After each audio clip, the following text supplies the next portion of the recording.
മുണ്ടത്തിക്കോടിന്റെ മുറിവുണങ്ങുന്നില്ല. ശരീരഭാഗങ്ങൾ ഇന്നും കണ്ടെത്തി. കടാവർ നായ്ക്കളെ ഉപയോഗിച്ചുള്ള തിരച്ചിൽ ഇന്നും തുടരുന്നു. മുണ്ടത്തിക്കോട് വെടിക്കെട്ട് സ്ഫോടനം നടന്ന പ്രദേശത്തും സമീപ മേഖലകളിലും ഇന്നും തിരച്ചിൽ തുടരുന്നു. ദുരന്ത സ്ഥലത്തു നിന്നും 1 കിലോമീറ്റർ അകലെ നിന്നും ഇന്ന് ശരീരഭാഗങ്ങൾ കണ്ടെടുത്തു. മാംസം അവശേഷിക്കുന്ന എല്ലിൻ കഷ്ണങ്ങളാണ് കണ്ടെത്തിയത്. കൂടാതെ സ്ഫോടനം നടന്നതിന് 50 മീറ്റർ ചുറ്റളവിൽ നിന്ന് കൈവിരലുകളും കണ്ടെത്തിയിട്ടുണ്ട്.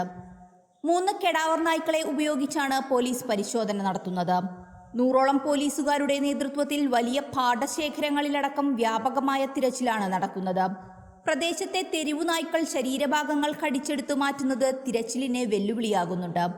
ചൂട് വർദ്ധിക്കുന്നതിന് മുൻപായി തിരച്ചിൽ വേഗത്തിൽ പൂർത്തിയാക്കാനാണ് പോലീസിന്റെ ശ്രമം. വടക്കാഞ്ചേരി നഗരസഭാ കൗൺസിലർ ഇ.ജി. സജീഷ്, നാട്ടുകാരായ അനൂപ്, ജോഷി, പ്രശാന്ത്, വിനയ്, ജിഷ്ണു, ബിനു എന്നിവരും തിരച്ചിലിന് വേണ്ട നിർദ്ദേശങ്ങളും സഹായങ്ങളും നൽകി സേനയ്ക്കൊപ്പം മുഴുവൻ സമയവും നിലകൊള്ളുന്നു. ഡിവൈഎസ്പിയുടെ നേതൃത്വത്തിലുള്ള പോലീസ് സംഘവും സ്ഥലത്ത് ക്യാമ്പ് ചെയ്യുന്നുണ്ട്.